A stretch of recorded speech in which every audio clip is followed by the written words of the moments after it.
Hello friends और मेरे प्यारे स्टूडेंट्स, आज मैं आप लोग के लिए एक और क्वेश्चन लेके आया हूँ जो बोर्ड एग्जाम से रिलेटेड इम्पोर्टेंट क्वेश्चंस है। तो आज हम लोग इस क्वेश्चन को सॉल्व करते हैं और देखते हैं कि क्या क्वेश्चन दिया हुआ है। दिया हुआ है त्रिभुज ABC समरूप PQR है, सिमिलर का ये साइन है तथा उनकी परिमितियाँ क्रमशः 32 सेंटीमीटर तथा 24 सेंटीमीटर है। यदि AB की लंबाई 10 सेंटीमीटर है तो PQ की लंबाई ज्ञात करना है हमें। तो हम लोग इसका सॉल्यूशन देखते हैं कि कैसे हम लोग सॉल्व करेंगे।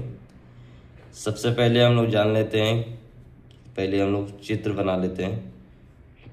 एक त्रिभुज हम लोग ABC ले लेते हैं। चूँकि ABC का परिमाप बड़ा है, 32 सेंटीमीटर है, ठीक है, ज़्यादा है, तो हम लोग ABC का बड़ा आकृति बना लेते हैं। ठीक है, ये ABC का त्रिभुज हो गया ABC और ये समरूप है PQR के।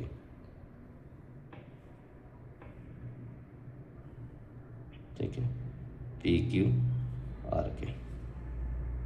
तो समरूप आकृति दो त्रिभुज समरूप कब हो गए? दोनों का जब आकार एक जैसा हो।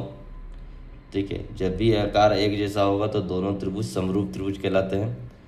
समरूप त्रिभुज की कंडीशन क्या है? अगर त्रिभुज ABC समरूप PQR होता है तो हमें क्या मिलता है? सबसे पहला मिलता है कि संगत कोण बराबर होते हैं।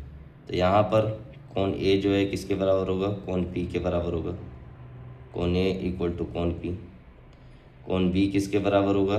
कोण Q के बराबर होगा। कोण B इक्वल टू कोण Q।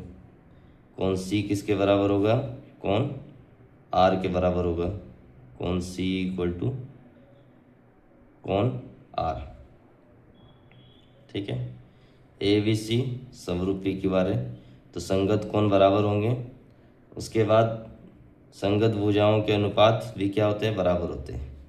अगर हम ये भुजा लेंगे AB बटे, तो हमें इसका यही भाग लेना होगा। इस त्रिभुज का कौन सा भुजा लेना होगा? PQ लेना होगा। PQ बराबर BC बटे QR बराबर AC बटे PR।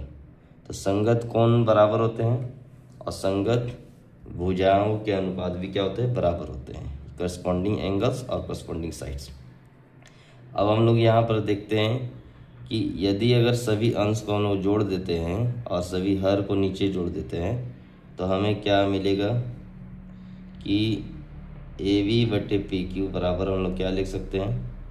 AB plus BC plus AC बटे PQ plus QR plus PR। ठीक है, ये बराबर होगा। तो हमें प्राप्त होता है कि AB बटे PQ बराबर AB BC AC। AB BC और AC तीनों को जोड़ के हमें इसका परिमाप मिल जाएगा। इस त्रिभुज का परिमाप मान लेते हैं ये P1 है और इस त्रिभुज का परिमाप क्या है? P2 है। P1 का मान कितना है? 32 सेंटीमीटर और P2 का मान कितना है? 24 सेंटीमीटर। ठीक है, तो हमें यह परिमाप मिल जाएगा P1 बटे P2। ठीक है, तीनों भुजाओं को जोड़ते हैं तो त्रिभुज का परिमाप मिल जाता है, तो हमें ये रिलेशन मिलता है। ठीक है, तो हमें क्या प्राप्त होता है कि सभी भुजाओं संगत भुजाओं का अनुपात तो बराबर होता ही, साथ में परिमाप का अनुपात भी क्या होता है? बराबर होता है। अगर दो त्रिभुज समरूप होते हैं तो उनके परिमाप का अनुपात उनके संगत भुजाओं के अनुपात के बराबर होता है। इसी रिजल्ट का उपयोग करके हम लोग आसानी से इसमें PQ की लंबाई को हम लोग ज्ञात कर लेंगे। तो यहाँ हम देख रहे हैं कि क्या दिया हुआ है? AB का मान दिया हुआ है 10 सेंटीमीटर है। ठीक है, PQ का लंबाई हमें ज्ञात करना है। PQ की लंबाई ज्ञात करना है। तो हम लोग यहाँ पर जानते हैं कि भुजाओं का अनुपात AB बटे PQ बराबर होगा दोनों त्रिभुज के परिमाप के अनुपात के। तो AB का मान यहाँ दिया हुआ 10 सेंटीमीटर, PQ का मान हमें निकालना है P1 बटे P2।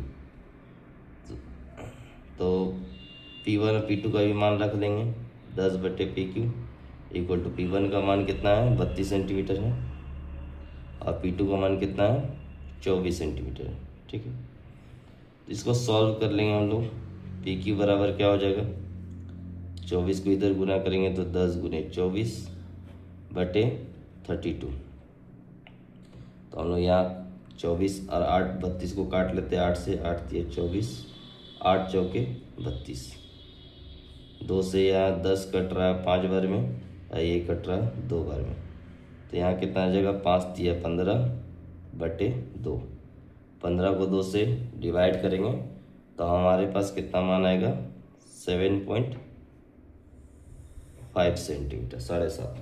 ठीक है, तो हम लोग देखते हैं कि इस प्रकार के सवाल को सॉल्व करने के लिए हम लोग आसानी से इन सब रूल के जरिए सॉल्व कर सकते हैं।